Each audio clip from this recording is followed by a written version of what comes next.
Breaking news now. State of emergency declared as Ukraine launches raid into Russia.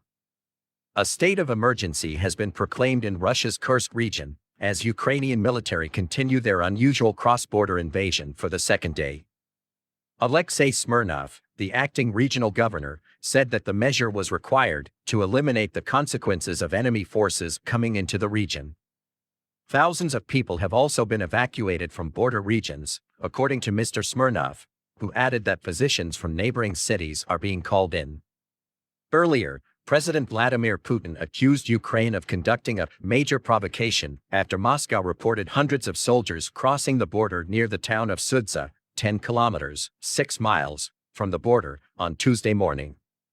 They were backed up by 11 tanks and more than 20 armored combat vehicles, according to the Kremlin.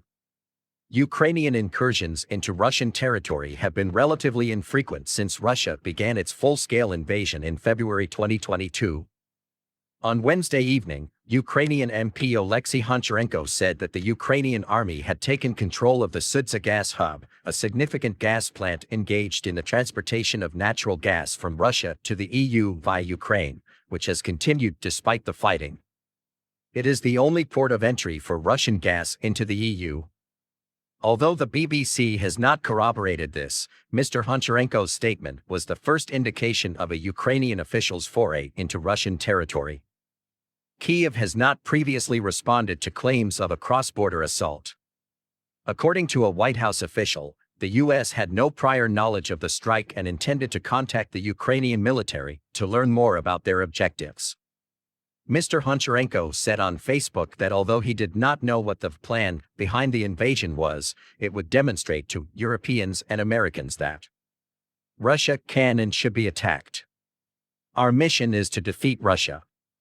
We need to beat their territory and destroy the enemy everywhere, he said. In televised statements aired on Wednesday afternoon, Russia's Chief of General Staff Valery Gerasimov informed President Putin that the advance into the Kursk region had been halted, with Russian troops continuing to destroy the adversary in areas directly adjacent to the Russian-Ukrainian border. Mr. Gerasimov further said that up to 1,000 Ukrainian soldiers had reached the region with the intention of seizing control of the territory around the town of Sudza, and that Russian forces had already killed 100 men and wounded 215. However, several prominent and typically well-informed pro-war telegram groups indicated that the situation on the ground was not as solid as the Kremlin claimed. The clashes in Sudza and adjacent Koronivo were characterized as heavy by blogger Yuri Kotnuk, while the situation in the region surrounding Sudza was continuing to deteriorate and Ukrainian units were pushing on the town via Channel Rybar. The BBC was unable to verify these statements. The Russian National Guard announced that it has boosted security at the Kursk nuclear power facility, which is located around 70 kilometers, 43 miles, northeast of Sudza. Mr. Putin accused Ukrainian soldiers of firing indiscriminately at civilian structures and dwellings before of a Security Council meeting in Moscow. Fighting allegedly broke out in many communities on Russian territory during the day Tuesday. It was followed by Ukrainian airstrikes, which killed 3 people and lasted throughout the night, according to Russian officials. According to Moscow, Ukrainian shelling of the border area has injured 24 individuals, 6 of them are minors. Several air alarms were issued in Kursk, and local officials advised citizens to minimize their movements and postpone all public activities.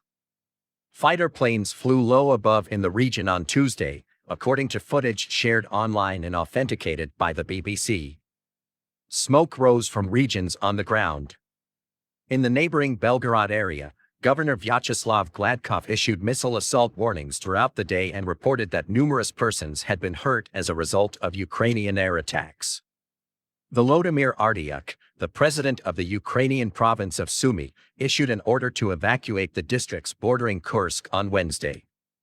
Vladislav Seleznyov, a colonel in Ukraine's military, told the renowned Nexta station that the strike was preventative, since an estimated 75,000 Russian forces remained near the border. Following Russia's significant cross-border invasion into the northeastern Kharkiv area in May, there were worries that Moscow might do the same in the Sumy region to the north. Ukraine seems to have captured numerous villages and routes the opposite way, so their objectives may have been stymied for the time being. However, with Ukrainian troops already overstretched and outnumbered, several military strategists doubt the prudence of such cross-border attacks. This is not the first time Ukrainian fighters have crossed into Russian territory. Last year, several anti-Kremlin Russian organizations staged raids that were defeated. In March, the troops returned to the Belgorod and Kursk districts and clashed with Russian security forces. Ukrainian women construct camouflage nets for the army. A group of Ukrainian ladies residing in the UK are helping their army by making camouflage nets. Since the outbreak of war with Russia in 2022, Newcastle's Ukrainian minority has been weaving nets that have all been dispatched to the front lines. Meeting to Weave provides an opportunity for the ladies, many of whom are over retirement age, to socialize and overcome loneliness. Natalia Zlatenko, who came from Kiev last year, expressed gratitude for the opportunity to assist troops returning home. Weaving allows the ladies to communicate in their own language, perform traditional music, and enjoy Ukrainian cuisine with one another. It unites us because we speak our language here, Ms. Zlatenko said. We communicate, and being part of this community helps me, as I know we're going our bit to help soldiers in Ukraine. The nets, made from gardening net and fabric strips from charity stores, were delivered as part of care packages that included medical supplies, tiny presents for youngsters, and knitted socks for amputees.